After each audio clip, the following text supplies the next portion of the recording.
Welcome back to Revolutionaries. My name's Freddy, and I'm here with Eliseo, nurse navigator. This is the second part of our interview with him. So I want to get into, with the first interview, we didn't get to talk a lot about what you're doing, how you got into it. So I just want to hear, how did you get involved with this work, and what steps did it take? And can you tell our viewers how they can get involved with this? Yeah, absolutely. So about 8 years ago, there was an inflection point where my wife and I were both ER nurses, and she's 11 years older than I. And I said, we can't continue with this pace. Things are changing. The volume has just, and the complexity of the patients and the bariatric patients is just going to destroy our backs. And also just, we don't have enough time for self-care because we're all chasing the triple bonuses, right, from the hourly pay raise. And so I said we had to do something. Well, I had to do something that's different, that still keeps me in the game.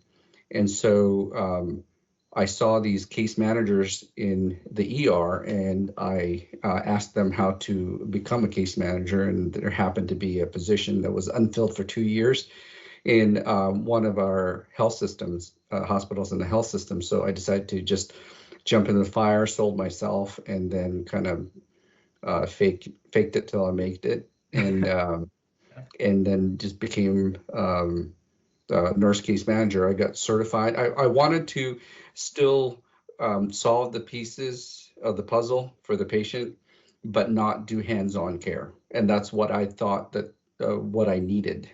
Still be involved in the game. So I thought that case management, case managers in the ER just knew their stuff. And so I decided to dive deeper into it. 2 years into that, instead of getting a CEN, you got your CCM, your board certification in case management. And in order to get that, pass that test, I had to learn about insurance, because most of the time the nurses say, just talk to the social worker or the case manager. They know all about the insurance issues. I'm here to just take care of you. So I made sure that I took care of that and learned that portion. So I bought a life and health insurance licensing booklet test. I learned that, and sure enough, 75% of the questions and the case management certification test was all about insurance and how it factored into the care of the patient. And so I learned more about Medicare, and that's where the journey continues. And that's a state sanctioned test that you take? Yes, it's a state by state. You initially get the licensing packet is about, let's say, ranges from $150 to $400. And you take the pre-test in order to take the state test. And once you pass the state test, then you get the producer's license. You can either take life insurance license alone, or you can take it in tandem with life and health, which I did. And then I learned how to write policies as well as how to explain Medicare. And I anticipated that that's the conversations that we're going to be having as nurses down the road by 2030. And so that's what I wanted to kind of pass along to your listeners, that you need to be a subject matter expert on that in order to segue yourself into another period of your time when you can no longer be at bedside. I know you guys are travelers and you get paid well, but there comes a time when you just say, you know what, I'm done. I'm done traveling. It kind of loses its luster. And so what is the next step? And that's, it kind of parallels to what my wife is doing in the ER. She's still in the emergency department. In the first 2 waves of COVID, she was scared to death. We've been nurses for 28 years, and I told her about 8 years ago to go into case management because I think that's the most practical way. We both do not have our bachelor's, and so it means having to get their bachelor's and go to school, and we both did not want to do that. So this is the most practical route, path that I elected to do about 8 years ago. And after I got my life and health insurance license and being able to write Medicare policies for the past 3 years, I'm getting the hang of it to be able to kind of tell all the other nurses that this is available. So if you don't want to go back to school, but you want to get paid well for monetizing your nursing experience, this is the best route that I'm currently working on, and I'm 3 years ahead of you. So I'm able to kind of guide you or answer some of your questions if they were interested in what I'm doing. So Yeah, I think, more and more clinicians are thinking about transitioning from the bedside just because burnout is happening so much quicker. I'm seeing and hearing so many things like social media, people talking on there, or just talking about fellow workers. They're just like super burnt out. And, I think everybody they only see like a certain path that they can take. A lot of people are just like NP, CRNA school. So it's kind of good to like hear other options that are out there. That's why it's so interesting to hear your story. It's kind of, you found a way to monetize what you're doing. And I'd love to hear more about it, like how you learned the coding and, what other things you did to elevate your knowledge on this. so what I found out through my 3-year journey is that I'm not here to sell insurance. I'm here to guide the patients to maximize their Medicare benefits so that you can guide them throughout the rest of their life. Yeah, it's not. And then you can elevate. So um, I'm thinking of the ascension ladder of let's say you're done with bedside and you want to use your brain and you want to put the puzzle pieces together. So when you sell a Medicare policy, you have the potential of getting paid for 6 years, and there's residual in that. So I've proven that for the past 3 years. I've written that 3 years ago, and I'm still getting paid. So imagine if you don't have to do overtime and you're getting paid $500 to $1,000 per month for the next 6 years because you just taking good care of your patient or your client. And once they get into Medicare, they're not going to change it unless they ask you. And that's where then you can guide them as your own private Medicare nurse navigator. With your medical experience and a hospital experience, you're able to kind of, let them know what's available through Medicare because you learn how to guide them through their hospitalization. And again, with the hospitalization, it's only 3 to 5 days is what you'll see in the hospital. And then the rest of them, of their care is out in the community. And you have to ask yourself, do you really know how to take care of them out in the community? And if you don't, then kind of go the route of being a case manager to understand and gain the knowledge of how to create that support system for your patients. That is the key right there, because by 2030, the youngest baby boomer is going to turn 65, and they will number to 78 million or so. And with healthcare, as well as managing Medicare and all its intricacies, they're going to need somebody who's the most trusted healthcare navigator, and that's you. And your audience in itself as traveler nurses, you know the different health systems that you've touched.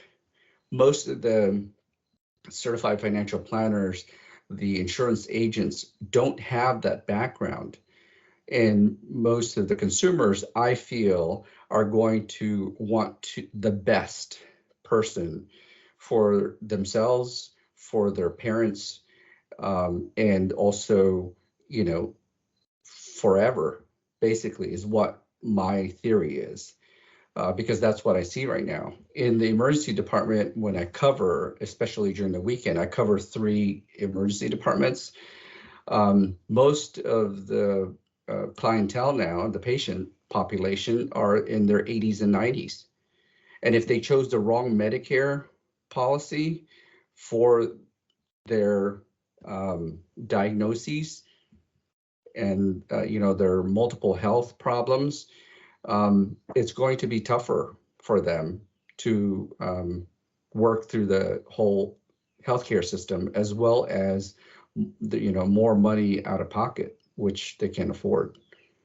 So it's about guiding them. And so now is the time that if you're interested in doing something like that, I'm not selling any course or anything like that. I'm just trying to tell you that there is a way, the most practical, the most least expensive, without having to get your bachelor's or master's or PhD, that for, let's say, $150 to $400, and then learning more after you get your license, that this is the best route because you have residual income as well. Yeah, like I feel like nursing's so segmented, like with my bedside care in the ICU, I don't have any knowledge on this. It's so segmented for me. So it's Mm-hmm. kind of interesting just learning from hearing you talk and, your experience. And because, like, that's separate from what we do. It's like totally separate from our care. So I think like having that knowledge is super beneficial. And you're living proof of it right now. I kind of wonder, like, you know, in the future, like not so distant future, how this is all going to play out. You got way more boomers going in retirement, needing medical care, and you have a low supply of workers. Um, I'm kind of wondering how that's going to play out. Like, and people are having to work more to make money. It's kind of hard to have a caregiver around for some of these Mm-hmm. some of this population. So I don't know. It's kind of interesting to me to see how everything's playing out right now, especially thinking ahead to the future. Do you have any take on that, or like any, do you see a lot of change that's probably going to come down with Medicare and Medicaid? Yeah. So regardless of what health insurance you have to practice at the highest portion of your license, right? And it's just being able to navigate the whole health system based on your experience and, for the best care for your patients or your clients. Having the Medicare knowledge and being the subject matter expert on that, knowing when they need additional wound care, what's available to them based on their insurance, allows you to guide them better. Mhm. Above and beyond that, if you don't want to, let's say, sell the insurance, or it's just knowledge. Right now, I'm being intrapreneurial as a case manager in the hospital. I'm getting paid to take care of patients, to know about Medicare without, conflict of interest. You can't sell the Medicare, but the Medicare knowledge allows me to take better care of the patients. And all the volume that we see, or I see, I'm able to kind of know what type of insurance that they have and kind of know the services that they're going to need down in the out in the community.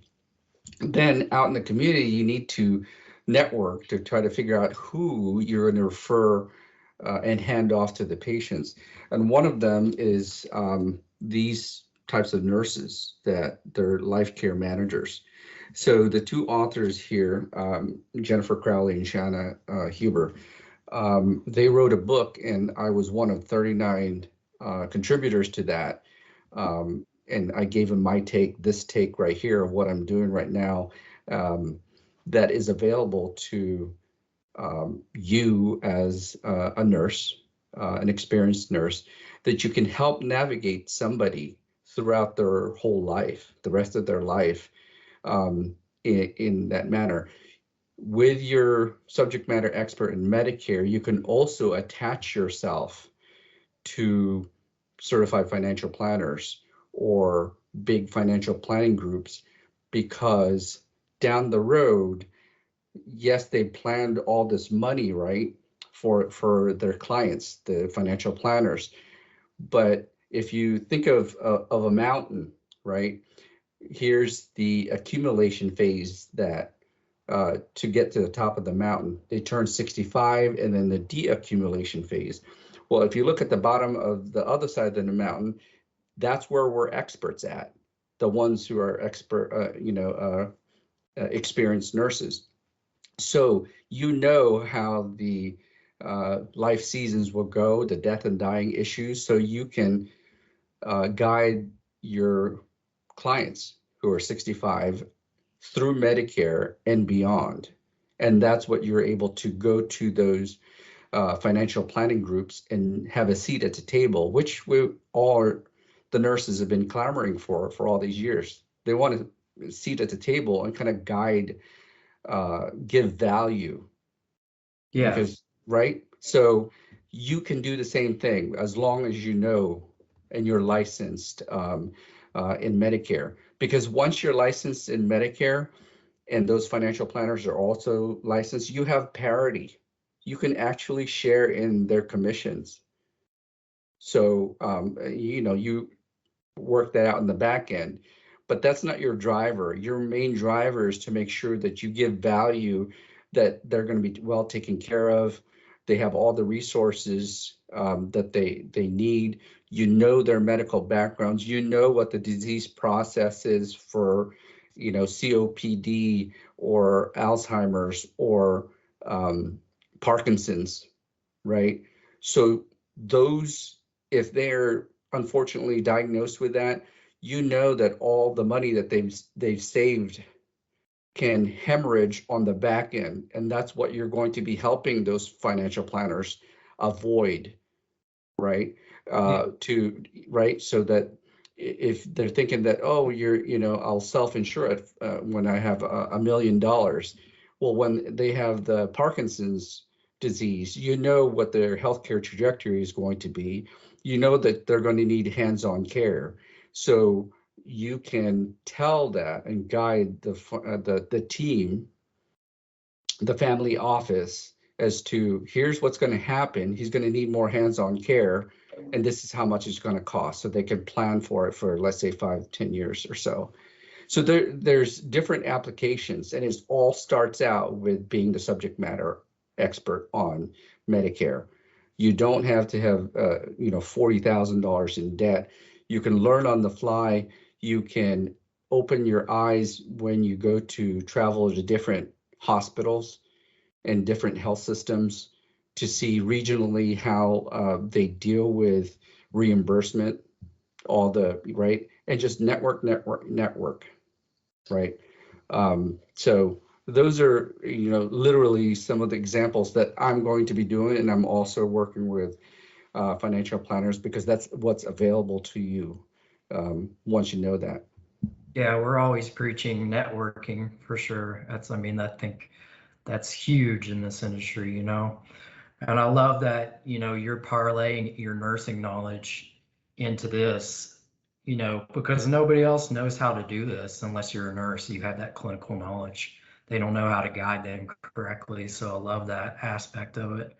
And, it's almost like you have a fiduciary responsibility. You're still guiding them correctly. It's not just, I want to make all this money or anything like that, but you're actually helping them, guiding them toward the end of their life and setting them up correctly. So, I love that aspect, and I think that's great because you still get paid for what you're doing. You make a good amount of money doing that, but also you're helping someone out, and so I love that. And do you operate as a LLC through this, or how do you operate? I guess is my So question. because my main MO is not to sell insurance, I only have the errors and omissions insurance. I don't put myself liable with guiding them. So I'm just a sole proprietor. Okay, gotcha. And it allows me to write off my W-9 with my W-2. I'm an Gotcha. independent contractor when I'm attached to all those insurance companies like Aetna, Humana, United Healthcare. Yeah, because you're not providing hands-on care as well. Correct. So, yeah. I don't put myself in that situation, to be sued. Down the road, I may be able to change it if it flips. But right now, I am writing all of my marketing and these types of activities, my travel, off of what I am making as residuals from my Gotcha. for my full-time gig. So that's available to you, right? So after 3 years, it can't be any more of a hobby. It has to actually make money. I've made Yeah. money, but it's not, the full-time money that I would like to. But it's transitioning. I think the momentum is there to be able to, bolt on to, let's say, a huge financial planning company to be able to guide their clientele, the 700 households, let's say, to guide them through Gotcha. and work, let's say, as a Medicare nurse navigator, an elder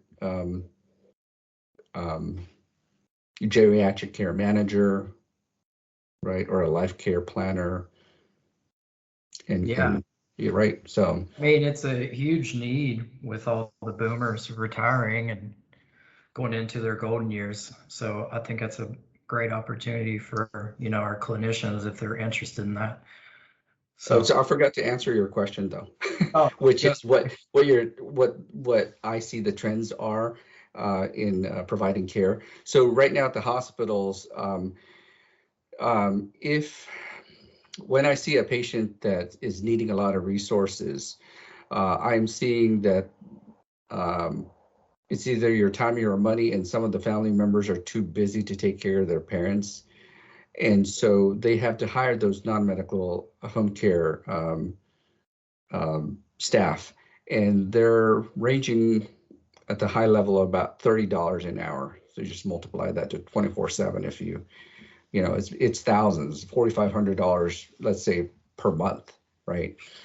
Because they can't get rid of their $200,000 job, or even something, they can't quit their job because they're going to lose their health insurance.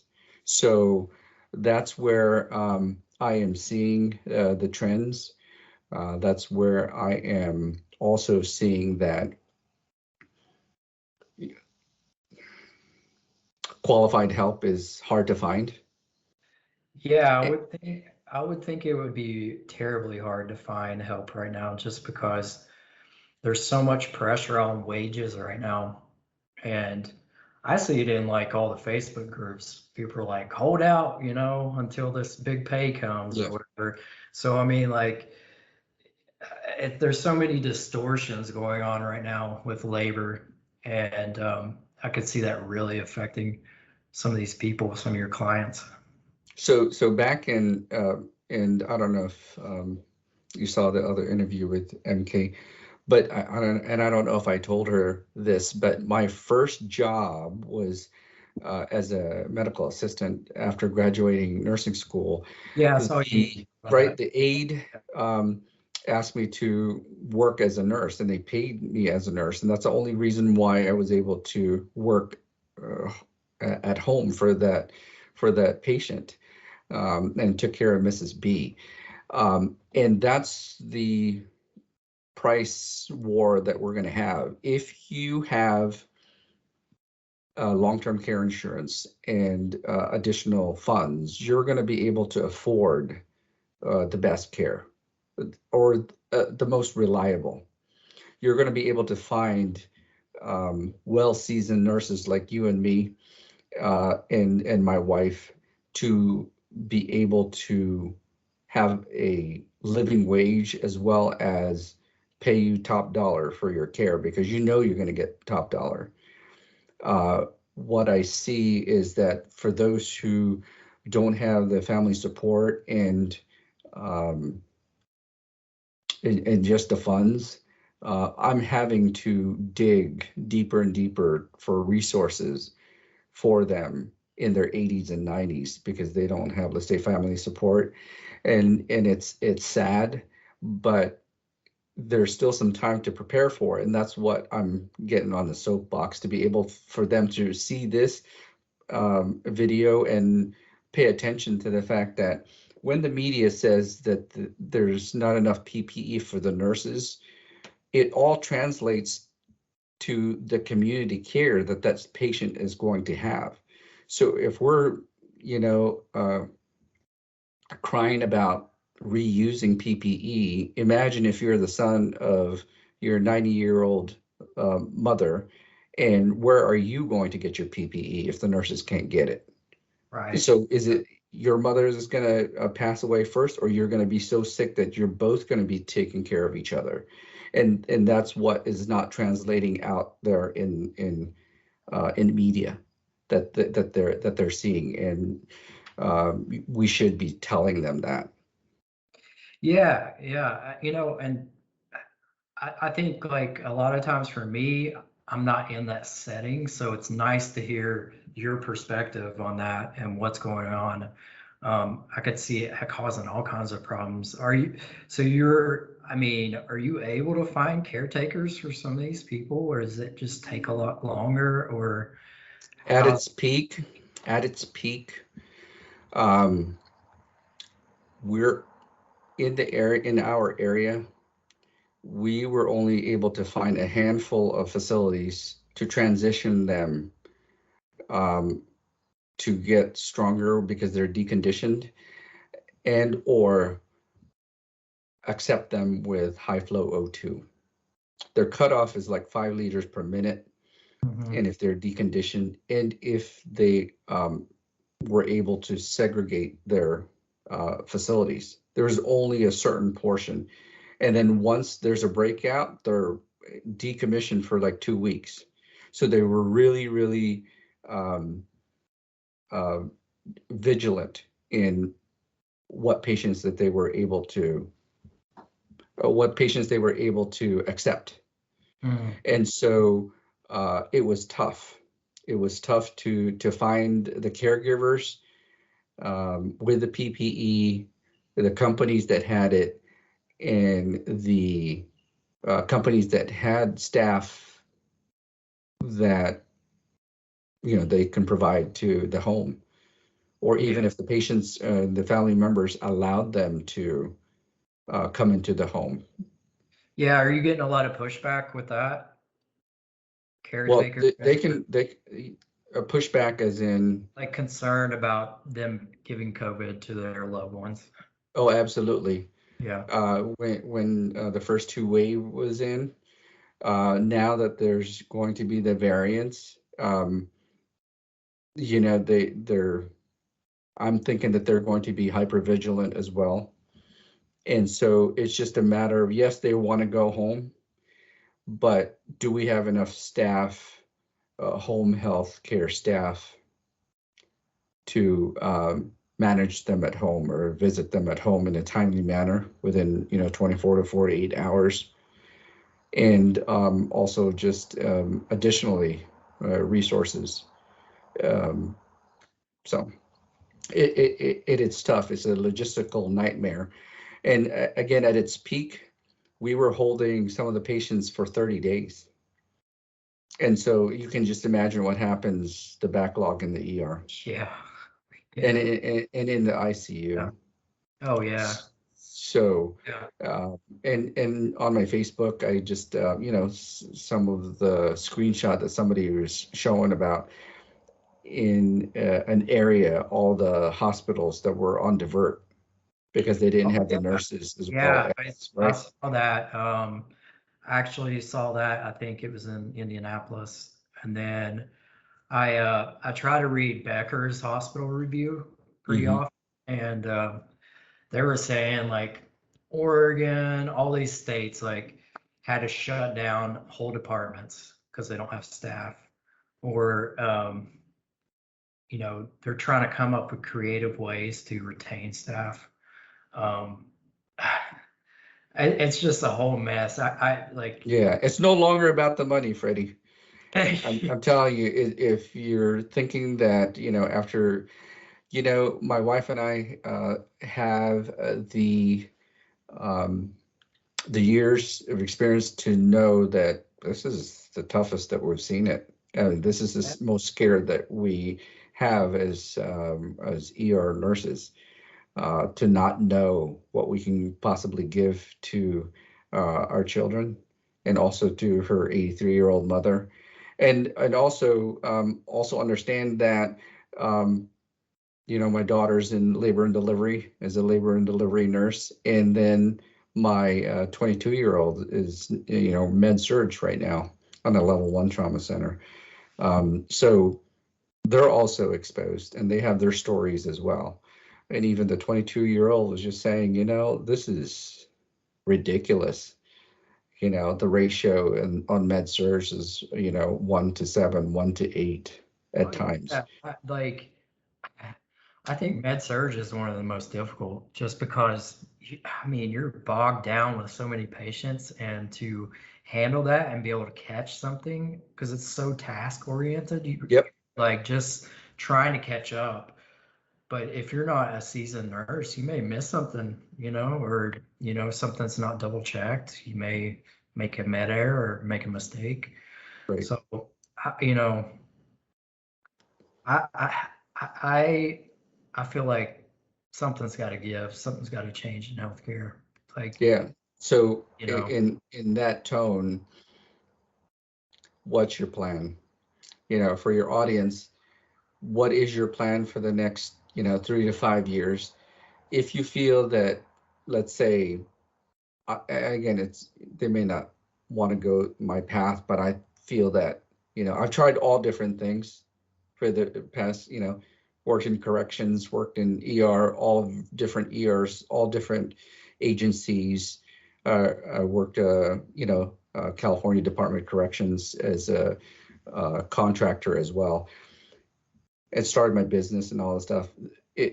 This is the most practical way for you to transition if you want out of bedside, is be that subject matter expert in Medicare, and then hook yourself onto those, let's say, the financial planners who want to take care of their aging clients.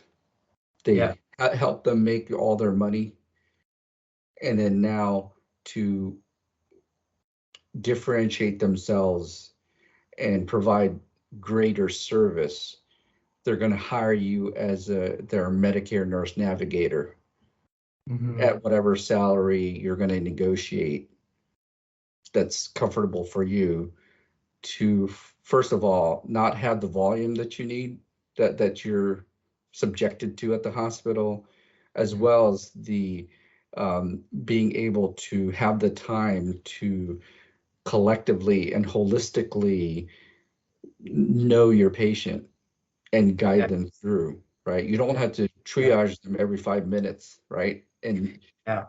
so Yeah, let's I say think you have, that's 20. probably. I can imagine that's super rewarding for you because you can focus on one person and kind of Yeah. get to know their story, like, sometimes, it feels like a conveyor belt in the hospital. It's just like, I don't ever really get to talk to them much or get to know them. Considering them in the ICU, sometimes they're intubated and sedated, but like when they're not, sometimes I'm in a hurry and I don't get to really even like get to know my patient, like, really have a personal conversation with them and, talk to them and be that, it's just like a rapid thing in the Mhm. hospital. Mhm. So, Right. um, My wife hates the fact that I love my job. And I said, I told you about 8 years ago, we should start. I said, I know, but I don't want to start learning something new. And I said, I didn't either. But yeah, all I know is I had to figure out, if 20 choices, I said, case management.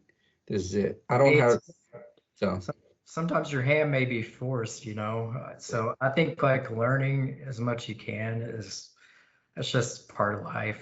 You got to, you know, especially if you can parlay it like you did into yeah. another field. So that's great. Um, And let so me tell you again, I don't have my bachelor's. yeah, hey, So for somebody who's on the fence, is experience, experience, and they want to learn something new, I'm telling you, this is the most practical route. Hit me yeah. up, I mean, ask me. you don't have to go into debt for more Nope. schooling, So, I mean, I think it's a path some people would like to take. It's good to have this information out there for our viewers to see. So for first steps, if someone wants to get into this, do you have like the like certain resources that you suggest to look into? Or I know you said you started as case manager and faked it till you made it. I'm sure you had like some mentor you worked with that kind of guided you when you first started, um, or any kind of books you want to plug or anything like that. No, so the most practical thing that you can do is practice on your parents or your neighbors. Help them guide them through their Medicare journey. Memorize Medicare.gov and SSA.gov or Social Security Administration.gov. Um, because when you do that practical step, you'll know if if this is right for you. And then if you want to get paid in what you're doing now because you've got some, you were able to guide some of your neighbors and your two sets of parents or three sets of parents through their getting the right Medicare and the reasons why, then you may want to invest in, let's say, the $400 to get licensed, and Okay. then an additional journey Okay. needs Yeah. to and learning curve needs to be had. And I will there's a lot of sharks out there once you're getting licensed, and you don't want to be caught up in losing your license. So therefore, hit me up. I'll show you resources and also kind of guide you with the nursing mentality instead of just the sales mentality or I'm going to get you mentality. Yeah. That is the worst thing ever. You're setting yourself up as a nurse and as a licensed insurance producer. Don't get into that trap. Don't just sell stuff just to sell stuff. You really have to take care of the patients and the clients.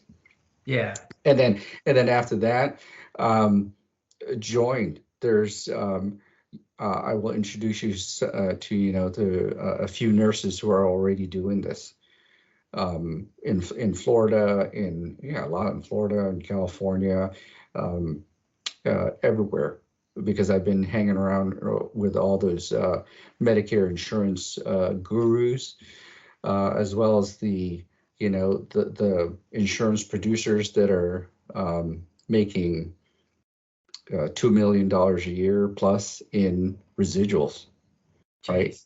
And then the 24-year-olds right now, Freddie, there's 24-year-olds that are making $200,000 to $400,000 a year just selling Medicare. What the hell? It's crazy. We're in the wrong field. But I'm telling you, it's the most rewarding thing when you can latch on and kind of guide somebody through. Again, it's just a different way of expressing how you care. You don't have to do like direct bedside, but to be able to guide them through the insurance process, giving community resources and stuff like that. It really kind of, you know, it's good. It's a good feeling. Yeah, that's awesome. Well, Eliseo, I appreciate you sharing your story and talking to our viewers. Do you have anything else you want to say before we go? No, just connect with me. Yeah, I'll we can. connect with me on LinkedIn because that's where I am the most active. I have over 28,000 followers there. And also, yeah, if you direct message me there. I am also guiding uh, my young daughter, the newest nurse on in my family, with her social media stuff, including TikTok. So I'm telling you, I'm compressing her learning curve, Freddie. I said, if I were to do this all over again, this is what I would be doing. That's what she's doing. And the cool thing about her is that she is all about execution. I tell her what to do, she does it within 5 minutes. And so she's being very consistent with her TikTok, let's say. And then we're going to do the social media, and she's going to be a media company. Oh, that's awesome. See, she's got a perfect mentor for this. Like I never had that. So, I wasn't a CNA prior to being a nurse. I kind of was like thrown to the wolves. So that's awesome that you're doing that for her. So I appreciate your time, Eliseo. Thank you so much. And we'll put your name or your LinkedIn below so people can click and send you a message if they want to. All right. Thanks so much. Thanks, Ray. Hey, by the way, your photographs are awesome, dude. Oh, thanks. It's really cool. All the places that you're traveled and photographed, I truly uh, uh, in awe of, the way you just see different pictures and stuff is really cool. So I just wanted to plug that as well. Yeah, I appreciate it. I need to get back more into it, but yeah, I love it too. It's cool to go to places and try to encompass what you see, I guess, in the photograph. So, all right, Eliseo, thank you. All right, take care, Freddie. You too. Bye. Bye.